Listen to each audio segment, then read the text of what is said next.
അങ്ങനെ ഹംബലി മദ്ഹബ് സ്വീകരിച്ചു മഹാനായ ഗൗസുൽ ആലം തങ്ങൾ. ഹംബലി മദ്ഹബ് സ്വീകരിച്ചിട്ട് മഹാനവറുകള് ഒരു സിയാറത്ത് സംഘടിപ്പിച്ചു തന്റെ ശിഷ്യന്മാരെ കൂട്ടിയിട്ട്. എവിടക്കാ സിയാറത്ത്?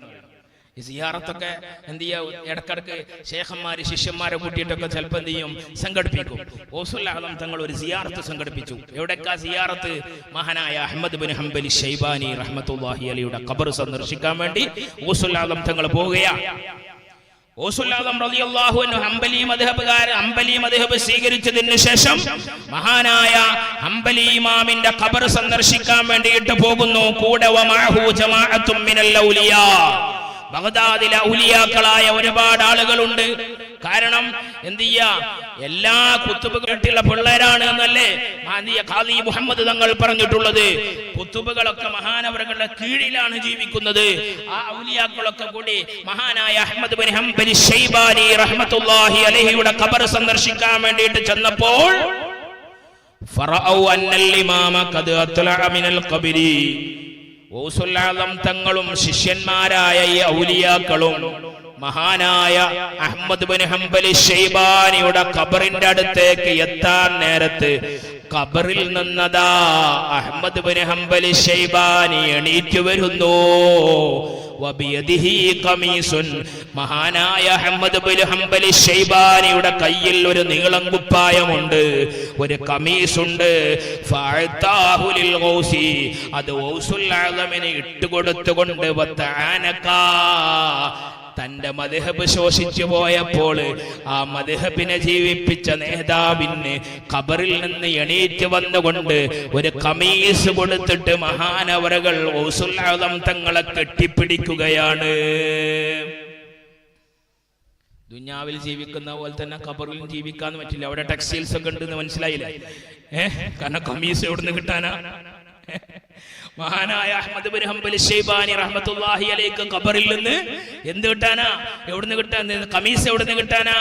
അത് വലിയൊരു ലോകമാണ്, ബർസഖിയായ ലോകം എന്ന് പറയുന്നത്.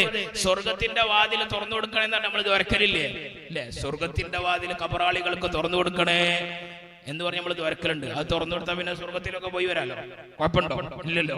അങ്ങനൊക്കെ എന്ത് ചെയ്യാം? അങ്ങനെ പല പല അത്ഭുതങ്ങൾ. ഇതൊക്കെ ബുദ്ധിയുടെ ലോകം കൊണ്ട് ഇതൊക്കെ വിലയിരുത്തിയാൽ എവിടെ എത്തൂല എന്നുള്ളതാണ് അല്ലെ?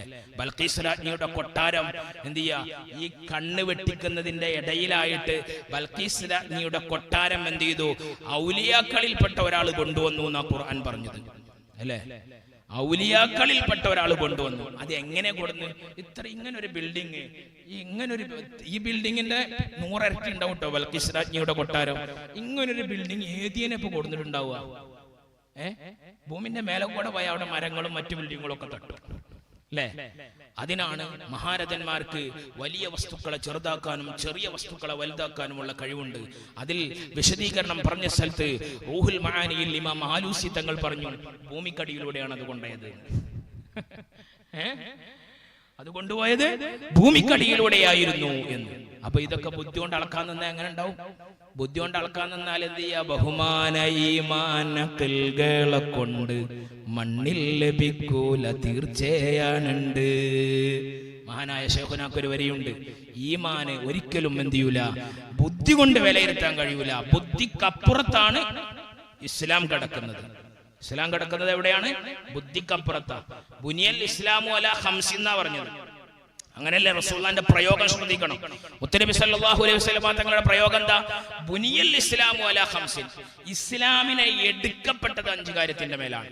എടുക്കപ്പെടുന്നത് തൂണാണ് അല്ലേ? അപ്പൊ തൂണിന്റെ മേലെ കാര്യങ്ങൾ കിടക്കുന്നത്. ഇത് തൂണാണ്. കാര്യം കിടക്കുന്നത് എവിടെയാണ്? തൂണിന്റെ. അതാണ് പ്രയോഗം. അല്ലെങ്കിൽ അങ്ങനെ പ്രയോഗിക്കേണ്ട ആവശ്യമില്ല. മുത്തനബി സല്ലല്ലാഹു അലൈഹി വസല്ലം തങ്ങൾക്ക് ബുനിയൽ ഇസ്ലാമു അലാ ഖംസിൻ, ഇസ്ലാമിനെ എടുക്കപ്പെട്ടത് 5 കാര്യത്തിന്റെ മേല. അത് 5 തൂണ്. ഈ തൂണാണ് ഇസ്ലാം എന്ന് വിചാരിച്ചവർക്ക് അതിന്റെ അപ്പുറത്തുള്ള എന്ത് ചെയ്യൂല, കിട്ടൂല. മറിച്ച് ഇസ്ലാമിന് എന്തുണ്ട്? ഒരു യഥാർത്ഥമായ ഒരു ഇസ്ലാമുണ്ട്. അതുപോലെ തന്നെ ഏതൊരു വസ്തുവിനും ഡ്യൂപ്ലിക്കേറ്റ് ഉള്ളതുപോലെ ഇസ്ലാമിനും എന്തുണ്ട്? ഒരു ഡ്യൂപ്ലിക്കേറ്റ് ഉണ്ട്. അതുപോലെ തന്നെ ഇസ്ലാമിന് ഒരു ഒറിജിനാലിറ്റിയും ഉണ്ട്. ഇത് രണ്ടും മനസ്സിലാക്കുമ്പോഴാണ് അവൻ ഒറിജിനൽ മനുഷ്യനായി എന്ത് ചെയ്യുന്നത്? രൂപാന്തരപ്പെടുന്നത്. അതുകൊണ്ട് മഹാനായ ഗൗസുൽ ആലം റളിയല്ലാഹു അൻഹുവിന്റെ അടുക്കൽ ഖബറിൽ നിന്ന് ആര് എണീറ്റ് വരുന്നു? മഹാനായ അഹ്മദ് ബിൻ ഹംബലി ഷൈബാനി റളിയല്ലാഹു അൻഹു എണീറ്റ് വന്നിട്ട് രണ്ടുപേരും കെട്ടിപ്പിടിച്ചിട്ട് ഗൗസുൽ ആദം തങ്ങളോട് അഹ്മദ് ബിൻ ഹംബൽ ശൈബാനി സന്തോഷം അറിയിച്ചിട്ട് അഹ്മദ് ബിൻ ഹംബൽ ശൈബാനി ഗൗസുൽ ആദം തങ്ങളോട് പറഞ്ഞു, യാ സയ്യിദി അബ്ദുൽ ഖാദിർ, ഓ അബ്ദുൽ ഖാദിറായ തങ്ങളെ, ഖദ് ഇഫ്തഖറ ഇലൈക ഇൽമു ശരീഅത്തി വ ഇൽമു ത്വരീഖത്തി വ ഇൽമുൽ ഹാൽ, നിങ്ങളിലേക്ക് ശരീഅത്തിന്റെ വിജ്ഞാനവും ത്വരീഖത്തിന്റെ വിജ്ഞാനവും അവസ്ഥയുടെ വിജ്ഞാനവും നിങ്ങളിലേക്ക് ആവശ്യമായി വരും കേട്ടോ. ശരീഅത്ത് പഠിക്കണമെങ്കിൽ ഗൗസുൽ ആദമിൽ നിന്ന് പഠിച്ചാൽ മതി, ത്വരീഖത്ത് പഠിക്കണമെങ്കിലും ഗൗസുൽ ആദമിൽ നിന്ന് പഠിച്ചാൽ മതി, മുത്തുനബിയുടെ അവസ്ഥയുടെ വിശേഷ വിജ്ഞാനം പഠിക്കണമെങ്കിലും ഗൗസുൽ ആദമിൽ നിന്ന് പഠിച്ചാൽ മതി. വലത്ത് ശരീഅത്തെന്നും കാടലുള്ളവർ, ഇടത്തെ ഹഖീഖത്തെന്നും കാടലുള്ളവർ. ഇവിടെയാണ് എല്ലാം ഉരുത്തിരിയുന്നത്. ഇപ്പോഴാണ് അദ്ദേഹം യഥാർത്ഥമായി ഒരു ദീനായി മാറുന്നത്. അന്തൽ മുസമ്മാ ബി അബ്ദിൽ ഖാദിരിൽ ഫർദി, മഹാനായ സദഖത്തുല്ലാഹിൽ ഖാഹിരി റഹ്മത്തുള്ളാഹി അലൈഹി, ഓ ഗൗസുൽ ആദം തങ്ങളെ, നിങ്ങളെയാണ് ദീന് എന്ന് പറയാൻ പറ്റുകയുള്ളൂ എന്ന് പറയാനുള്ള കാരണം, യഥാർത്ഥമായ ദീന് നിലനിൽക്കുന്നത് ഇസ്ലാമിന്റെ ലാഹിർ വശവും ഇസ്ലാമിന്റെ ആന്തരിക വശവും ഉൾക്കൊള്ളുന്ന സ്ഥലത്താണ് ദീന് നിലനിൽക്കുന്നത്. അതാരിലുണ്ട്? മഹാനായ ഗൗസുൽ ആദം തങ്ങളിലുണ്ട്. അതുകൊണ്ട് ഗൗസുൽ ആദം തങ്ങൾ ഒരു യഥാർത്ഥ ദീനായി മാറുന്നു. ആ ഗൗസുൽ ആദം തങ്ങൾ ഈ ലോകത്ത് അറിയപ്പെട്ടപ്പോൾ മുഹിയുദ്ദീനായി മാറി. ഇങ്ങനെയാണ് ഉണ്ടായത്. കണ്ടോ? അങ്ങനെ എല്ലാവരും വഫാത്തായി പോയ ആളുകളും ആരാഗ്രഹിക്കാൻ തുടങ്ങി? ഗൗസുൽ ആദമിനെ ആഗ്രഹിക്കാൻ തുടങ്ങി.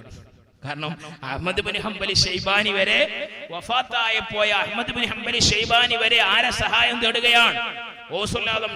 കാരണം ഖുതുബുൽ അഖ്താബ് എന്ന നിലയിൽ നിൽക്കുമ്പോൾ അവരിലൂടെ അല്ലാതെ ഇവിടെ സഹായങ്ങൾ ഇറങ്ങൂല എന്നുള്ളത് ഉറപ്പാണ്.